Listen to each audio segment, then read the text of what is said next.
habang sa bibad ng likod. It's gonna be a shutdown para dito kay Nat Ayanami at medyo mag-deteriorate ang positioning ng Onyx Sol. Kailangan nilang umalis.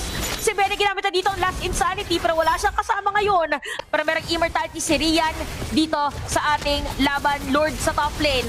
Medyo matagal bago depensahan at parang bibigay na rin yung Torres. Successfully masisira ni Shinoa.